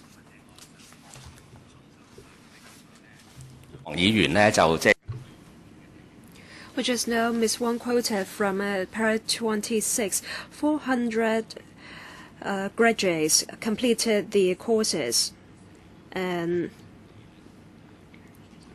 they are registered under the RCHD regulation, not RCHE regulation. In 2011, November, the SWD enacted the RCH regulations, and before we roll out the regulation, over 400 health workers have been registered and are working at the RCHDs. And once the regulation was enacted, these workers have to receive the further courses before they can actually go to work. And for these workers, they were registered under RCHD Cap 613A. For the 400 graduates you mentioned, they were working in the RCHD. We have only 78 subsidized RCHEs. About foreign workers, who's going to take up the question? We have district training courses. And we have about 90 centers providing the healthcare training for elders courses at the center, making use of the seed fund. And I understand some operators address the particular needs in the district. For example, when there are a large number of foreign domestic helpers taking care of the elders, the relevant training will be provided. So the centers can make use of the seed funds to provide training services. As at mid last year, we have trained up over 9,500 of such carers, and they are still providing such training at present. Last question, Mr. Tan Ka-piu. Thank you, Chairman. Well, of course, we are having an honest discussion. We are trying to review how we can let the elders to get the place as soon as possible. But I don't want us to sway to other directions. According to we should get the figures we need. In this regard, I hope you can give us a more detailed answer. We'll see a rising demand in the future. That's why I hope you will give us the relevant information next time. Just let us know what we can expect in the next 5-10 years. Results of the census have been published. Let's say you have the figures and how many people are waiting for nursing home aged 60 to 69, and how many are waiting aged 90. Making use of this figure, you should know how many people are waiting in the next 5-10 years. It may not be exactly scientific because there are many variables. Maybe they will grow healthier. But this is the first thing you should do. And secondly, I don't think you have responded to my concern. You say you have targets. And if people get the service they need when waiting for the place, well, you say you have services, but it's clear they are not getting the exact services they need. There are the private RCHEs and the CNA homes. According to the paper, 3,000 people are waiting for a place for subsidized community care services. Now, in reality, how many people are we talking about exactly? Well, last year, 5,000 elders died waiting for a place.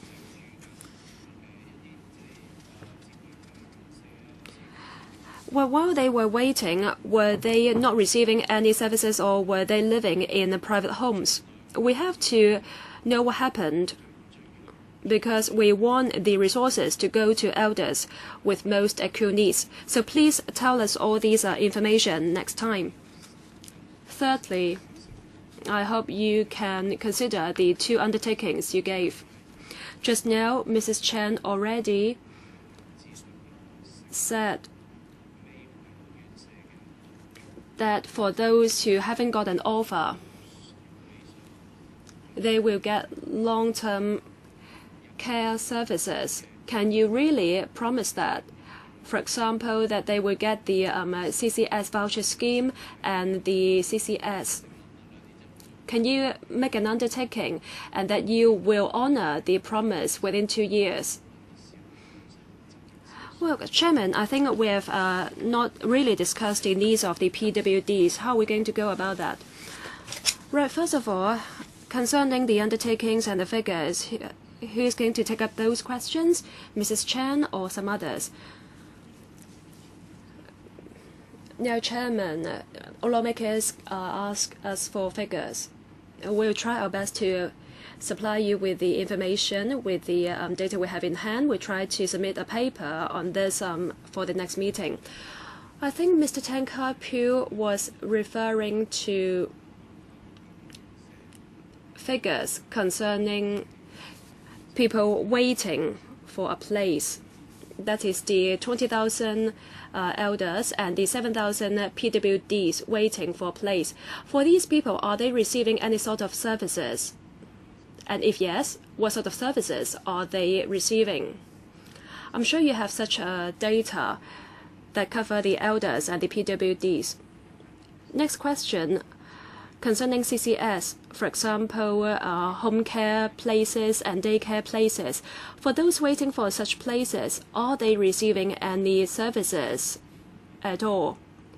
Please give us information about that. With all this information and the waiting mechanism, we will get a full picture of the issue. And Mr. Tang also asked you to undertake that within a certain time frame.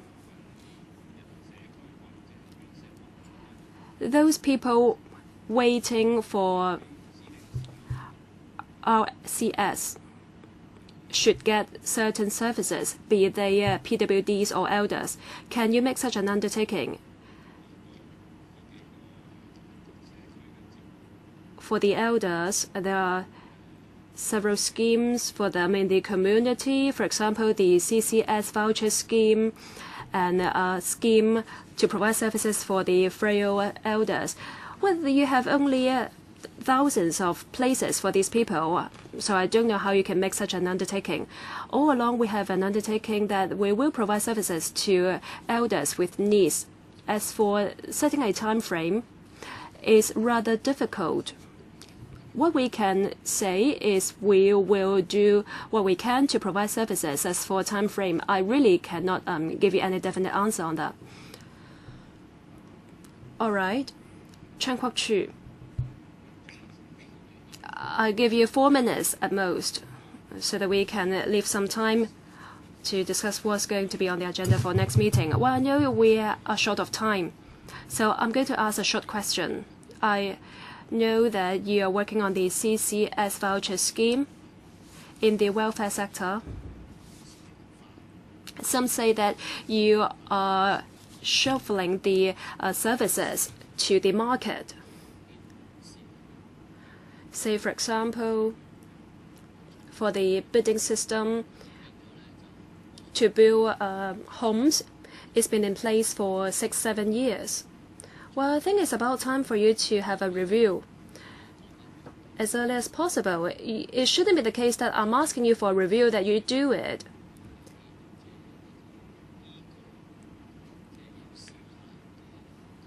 Now, for the bidding system, SWD, will you really do a review on this?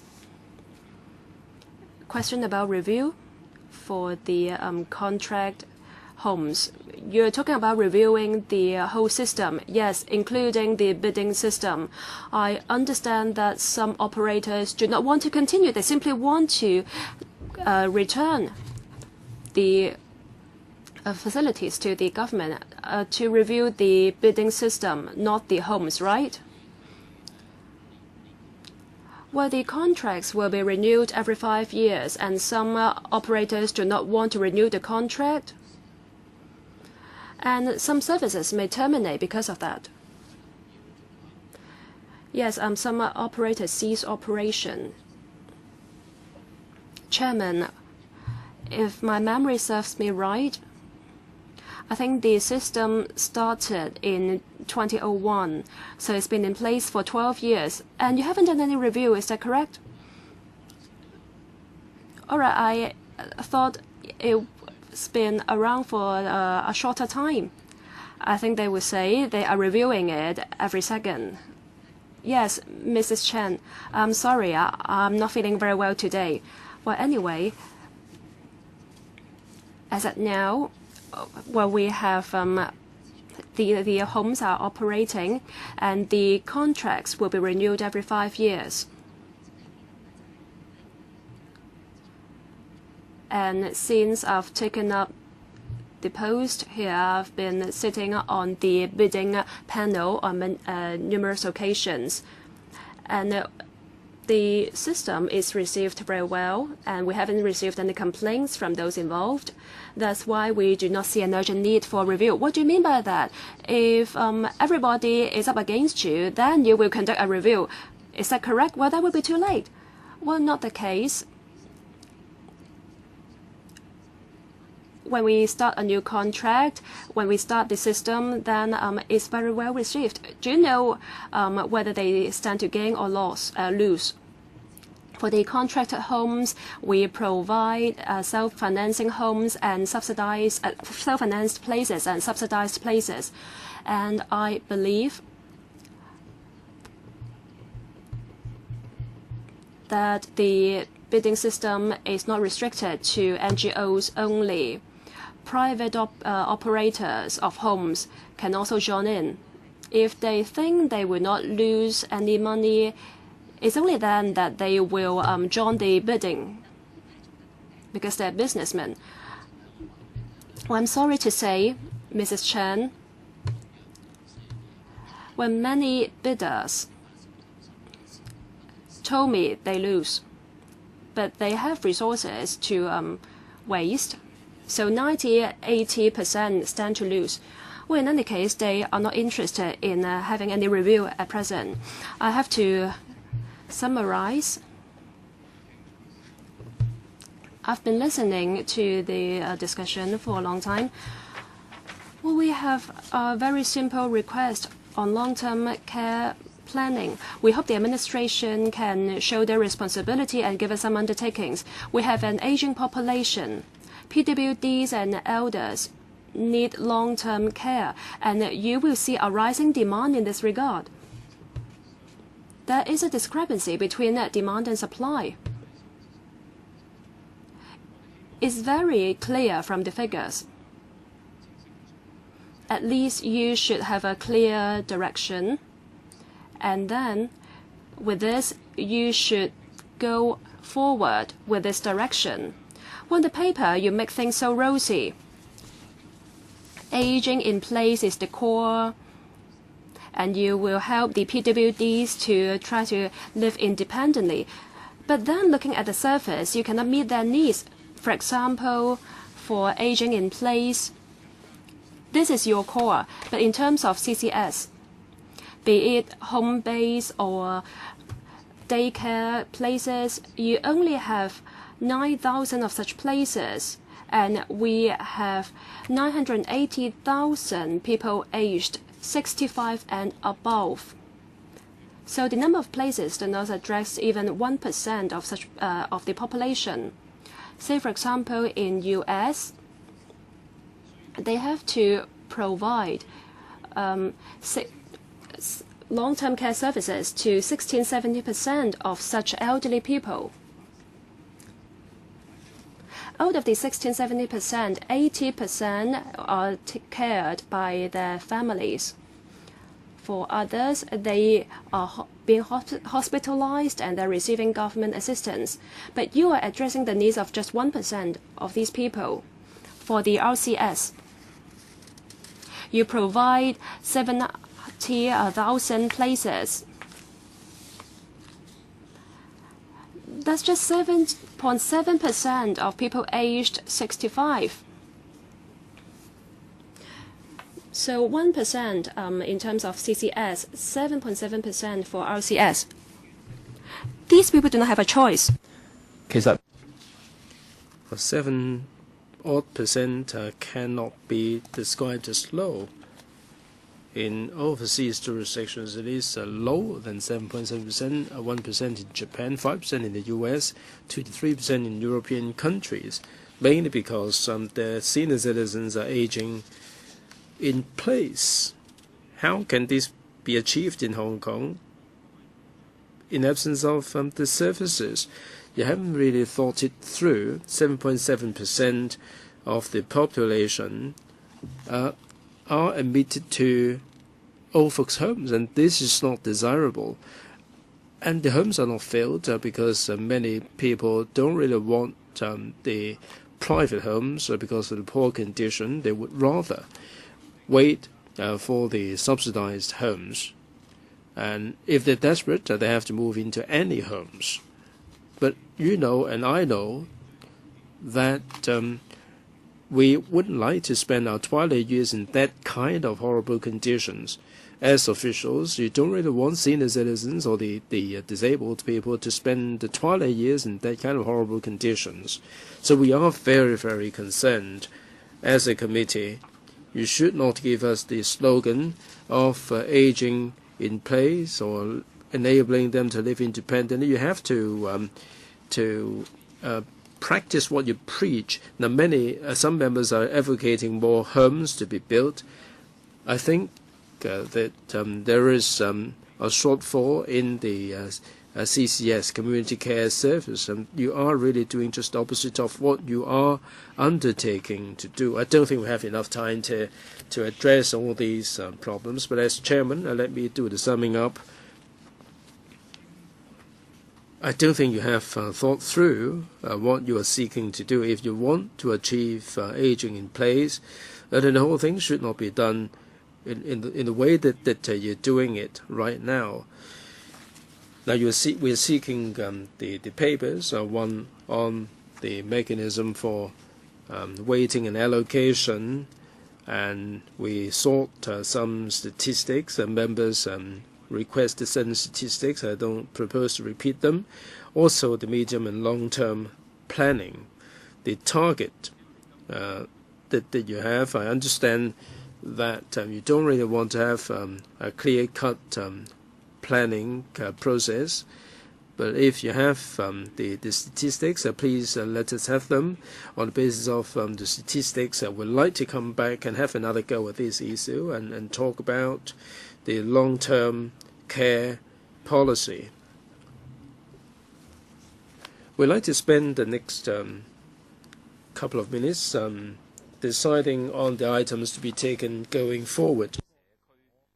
Mrs. Chen, this CCS voucher scheme, are you going to bring this up for discussion again? I understand that it's going to go into effect in September. At the Welfare Service panel, we did have some discussions. I don't think you have invited tenders, or you have invited tenders. If you have, I hope that at this subcommittee, we very much like to give our input to the administration regarding the CCS voucher scheme. Now, you might have already started the tendering exercise, but until the service is made available, I hope that you would accommodate certain views. Now, this is not a scheme that is not entirely without any controversy. Also, like Miss Helena Wong mentioned, the qualities of service for many homes leave so much to be desired, and this is something that has been besetting Hong Kong for so many years. We'd like to spend some time discussing the quality of the homes for the elderly. Mr. Peter Cheung, well, I agree that the CCS voucher scheme should be discussed, but I don't think we will be able to make any difference to the situation. I think that we should let it run for maybe 3 months, let's say beyond September. Then we will invite the users, and we can listen to what they have to say.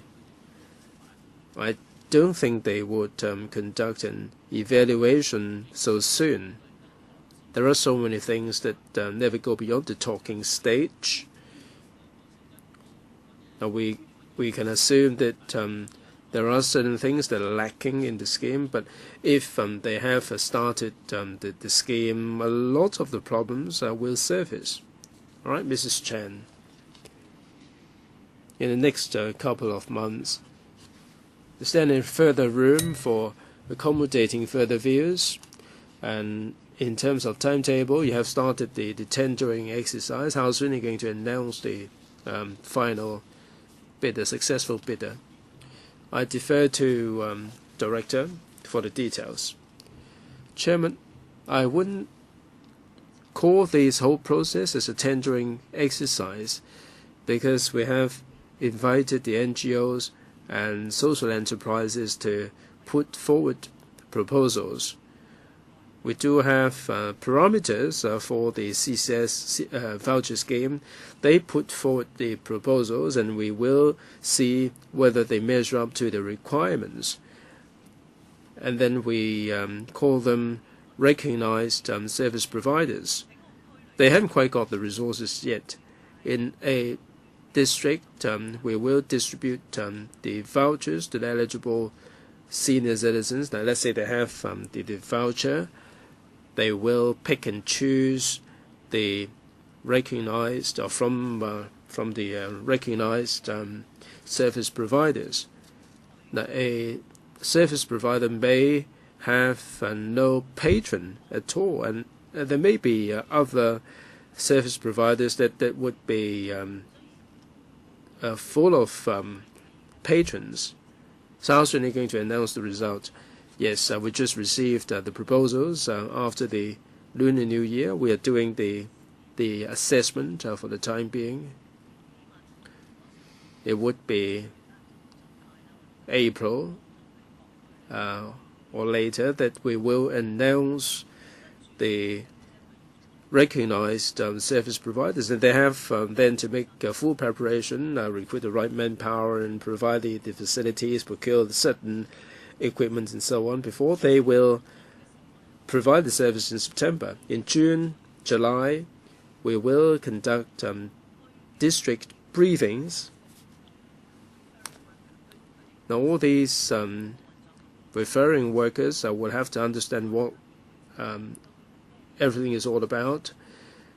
The senior citizens may decide whether they continue on the list, on the waiting list, or whether they would opt for this voucher scheme. This will happen in June, July. In September, the service providers will make available their services. Right, we've gone beyond the scheduled time for 10 minutes. Perhaps bear with me for 5 more minutes, so we have to bring this to a close. Mr. Tenkabu, in March, we will discuss the CCS. We will discuss the CCS voucher scheme as well. I think it is worth discussing for 2 reasons. There are so many NGOs that have put in the proposals. I feel that there may be some implications on the fairness. We're not sure how we should offer our comments.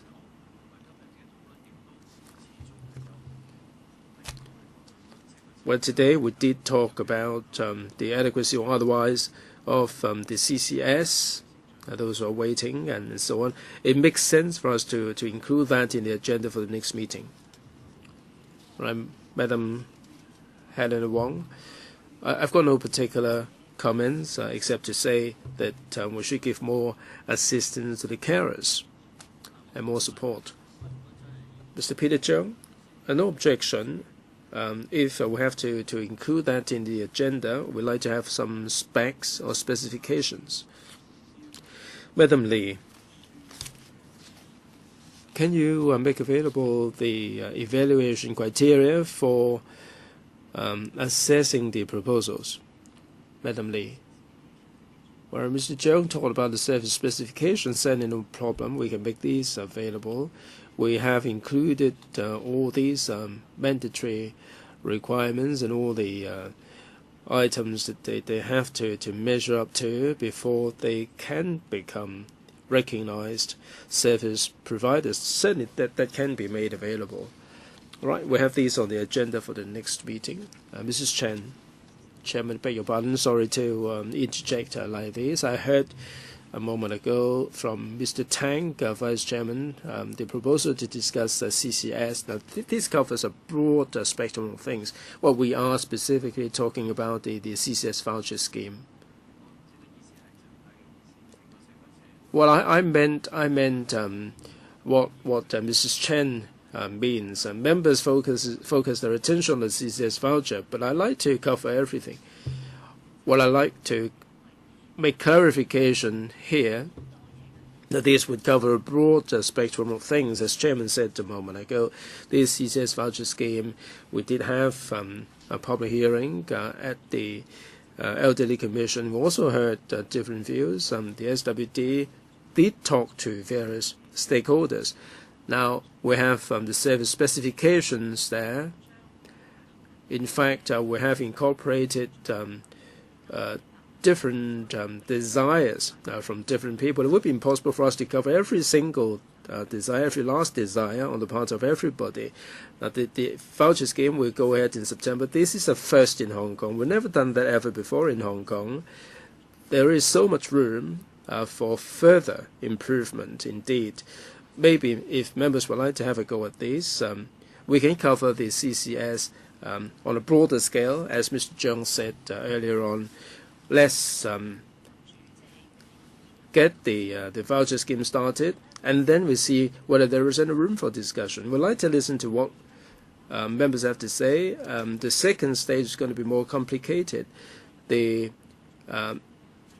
elderly, some of the elderly will be severely impaired, and not just moderately impaired.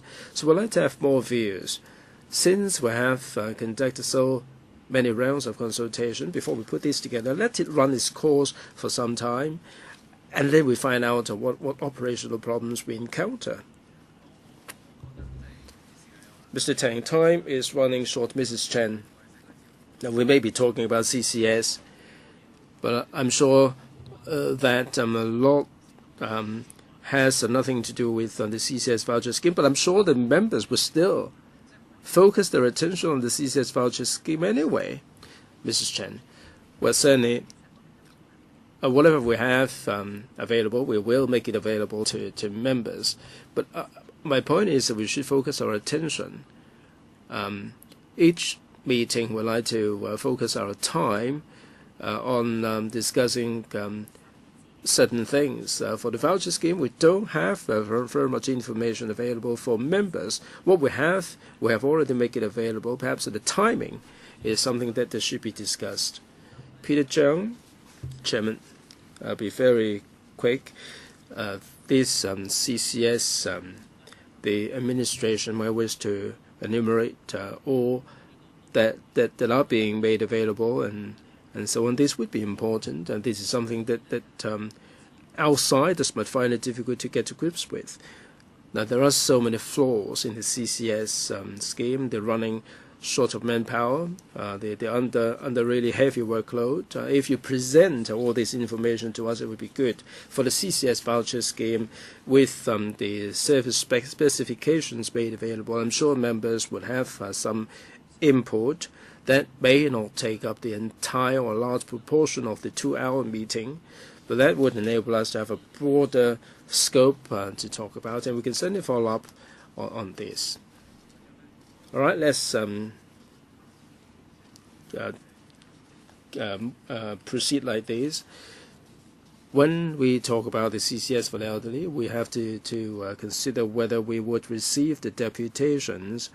If we have the deputations, we make up a very broad spectrum of things. If you discuss the daycare center, the infirm, frail elder, the home care and enhanced home care, and all the rest of it, then we will be in a shambles, and we may not be able to focus our attention. I'd much rather not discuss the CCS voucher scheme for the time being. Perhaps let's wait until after the tender exercise has completed, or later on we may consider how best we should have a go at this particular issue. If members would like to discuss the CCS voucher scheme first ahead of the CCS as a whole, then we can cover the scope that we talked about. I'd like to hear from the deputations. Right? Perhaps for the next time we'll discuss the CCS for the elderly. We will not focus our attention on the CCS voucher scheme. That will not be the thrust of our discussion. That would only take up a small proportion of the time. Thank you all very much.